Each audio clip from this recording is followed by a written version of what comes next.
Japreza corrected the narrative iri kubuda mastreets yekuti show yake yekuWashington DC yakakancelwa pamusana pe-association yake nezvigananda ari kuti it was a technical fault on their part pavaifila ma-application forms, not kuti ari associated nemasanction ezvigananda. Welcome back to the channel. Please don't forget to like and subscribe. So vanyora ivo Japreza ndokuti I write this with a heavy heart.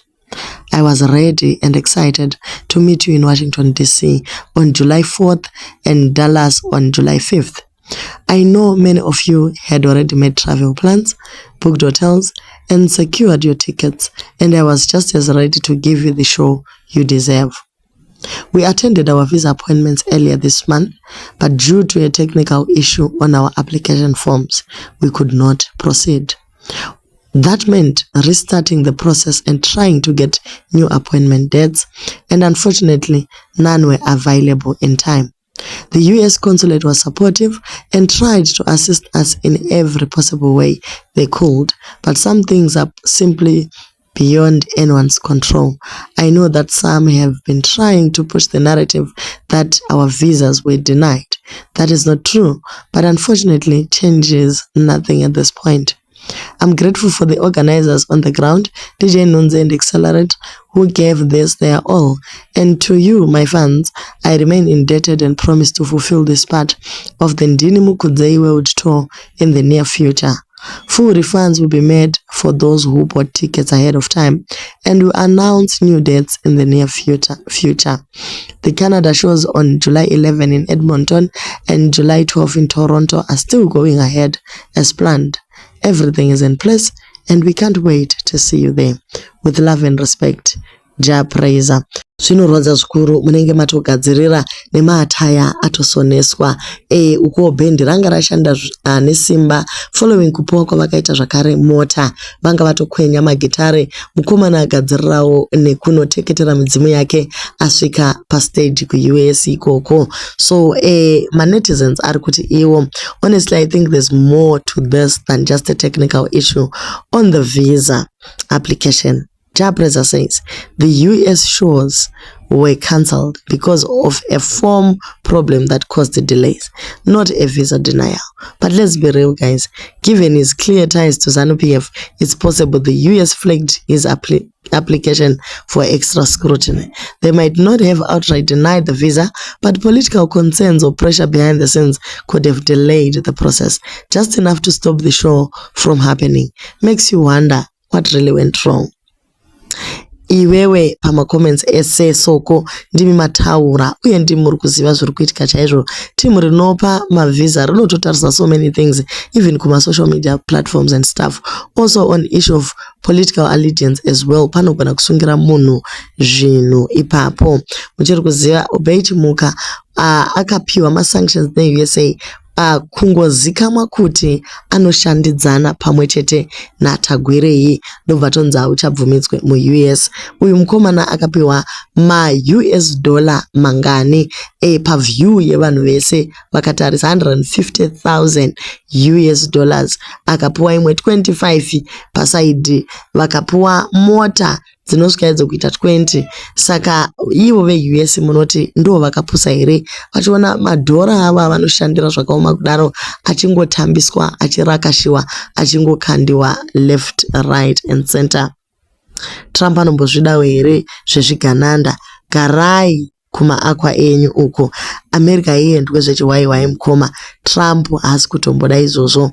Trump administration is now strict in terms of vetting processes of visitors, especially on background check, your associates and all. Hence they now require those applications for visa to make their social media accounts public. Hakucha tambiwi, guys. This is said. Ma-sanctions anogona kungonzi angonzika ingagorembo akazvitaura wani kuti timu rese riri kupuwa mota naWikiNew muchazviona amupinde muAmerica. An artist of your stature should employ a better team. This is not good for your brand at all. How can your team allow tickets to be sold in your name without all necessary paperwork and arrangements in place? Waiting 1 week before a show to announce postponement or cancellation is a slap in the face to fans who had already set aside time, money and resources to make the show, to make to the show. Muri vekufenta, muri vekufa. Why didn't you let your fans know in good time? Maedza kudi takazvinzwa kare kuti makanyimwa mavisa kare guys, plus ngoimbira ika kuZimbabwe uchiwani nai guys. So just say you were denied visas, the reasons you know them, dzamtsana tsuro nembwa. So guys, these international gigs akuto affectwa nezvinhu zvisina basa. In as much as you were given 150,000 there, you're actually going to make so much more nema world tours aya. Hatisi kuti imosha ya japresa kuti denanga karamba mari yekuwanda kudaro hairambiwi, aiwa inogamuchirwa, but kuti zvine ma effects if these allegations are true. It's been an incredible tough week for me. Ndimukoma hatiperi wacho vari kutaura nekuti vakabata basa vachidesign outfit yekuti inopfekwa ku-US. So vati it has been a tough week for him and the brother Japresa. My design didn't make it into the competition, something I had poured my whole heart and soul into, and the God's US show got cancelled due to technical issues. Completely out of anyone's control.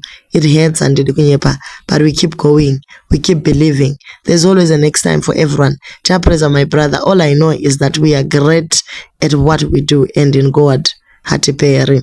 Themba Gorimbo akataura recently mumapost ake ari kurwisana nana Enzo nevamwe vakadaro. Akataura kuti guys, inini ndakaramba kuva associated naseni week neyo ndatoona kuti mukomana ari kutoda zveropa rangu chaizvo. Ari kunzi akaaplya visa rekuenda ku-USA achibva ati ari kuenda kunosapota Zimbabwean blood Themba Gorimbo. Themba achibva abvunzwa akati aiwa iye haasi kuzviziva uye haadi kuva nechokuita naSeWiknel. Ari kuti akasangana navo pa-airport vachibva vaedza kumumhoresa achibva ati bodo iye haazvikwanisi. Akataura zvakare akati zvinobva pamwoyo pake ndezvekuti he tried to do philanthropy, chero nemari shoma yaita akarohwa ikoko akabvurwa kana kuti akawina whichever way, aitoti chimari chaawana aizodzoka obva ashare necommunity yake until The Rock saw his post achiti ari kuvata mujimu haana kukuenda uya ne$7 muaccount make, but he is not going to stop until village yake yava nemvura. Then he got to get the house for free. So now vana Enzo wangu achiti iwe unoda kutirambidza kupiwa mota, sei iwe wakapiwa imba for free. Ndopa akataura kuti aiwa, I want to refresh your memory kuti inini handina kukumbira, handina kuvharwa muromo, and I'm still very grateful to this day. The Rock wanga wana post yangu $7 yandakaisa as a way to motivate people kuti let your current situation determine your will. Vakaona zvemapost angu emabasa echarity, saka ndosaka vakandisvitsa imba. Now Themba Gorimbo ati iye kune avo vakapiwa mota, if the system was right, they will themselves be in a position to make a good living without any of these begging tendencies rising up. Vanhu vari kufa muzvipatara ivo vakuru venyika nevana vavo nanachedumbu go overseas for treatment. Saka ndosaka US yati aiwa bodo garai ikoko kana muchiti zvinhu zvese zvakanaka. Vanhu vari kupararira nenyika kutsvaga touviri asi machaina achipiwa mamaini and achiemploya vavada vavo. Then malocal Zimbabweans epano avanoemploya vanoitwa ill treatment. Talk about colonialism. Are we changing the goalpost just because Colin is a partner nama China kana chipi? Kutoendisa vana vavo kuchina kuti vadzidze Mandarin kuti zviiteka. Ini you hate me but choose to see from a plain sight even facts and ask yourself, is it worth it? Then something you might not be aware of nekuti unofunga zviripo not mangwana. The same Zimbabweans who pay to come to your shows here abroad are not really happy kuva kuno. 90% vavo kutouya kushow dzamunoita kunana Dallas, Cape Town and many other places, it's a way to release stress most of the time and depression. Vanhu vanoda kuenda ukumba mufunge, but because of zvigananda zvinokupai ma-close mouth havaoni chimuko. Munhu ane masters chaiye anozongotora graft riripo nekuti ndo zviripo. Instead of giving cars away, why not create at least employment with that money? Maybe do something like youth empowerment, build water supplies, toilets, buy food for communities who actually need, even kuita food for work, and use those projects to create jobs and develop underdeveloped communities. Maybe mozoti munhu audzirwe zvekuita pamari yake. That's definitely Zimbabwe stolen money to close influential people people's mouth and inflate already inflated human beings' ego, calling themselves Mbinga. Enzoka, I hope you understand my point. Remember, you came to my DM, I didn't come to yours. Put it on. If the shoe fits, it is, and it definitely did fit your shoe. Smart inotangira kutsoka iwe Enzo. So mukomana has been on fire. Akataura in the same post akati kune avo vakatora mari dzembinga muchifunga kuti muri all that nemota dzembinga makatozvivharisira. These guys are actually killing your career. Muchapesera mangopa mabani emavisa. You cannot go out of Zimbabwe. Munenge makungoridzirana ikoko and hapana murume wepa acharamba achingoti every month akusitsai mari, every week akupai mota dzacho muchadzisevhisa nei. So vasati vatopiwa dei vatorega zvavo kutoita kabegging kavari kuita, especially if they are kind of internationally recognized, because vachakonwa kana kunoimba.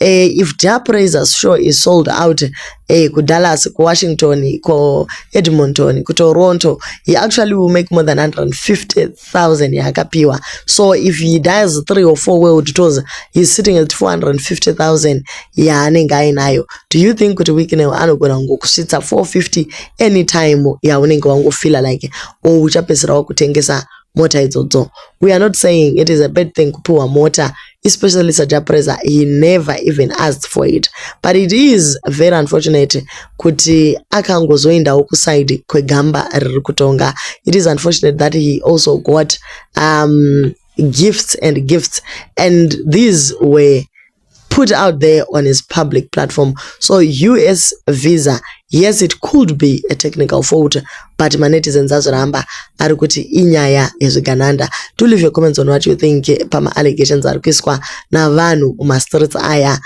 muchitaurawo kuti muri kufungawo kuti chii. Vane inside information kozvakaipeiko kungoti chaira mungokanda ipa pamacomments apa. Vaya vanofarira kutuka, aiwa musadaro zvezvakare zvatinongotaura pano one with respect.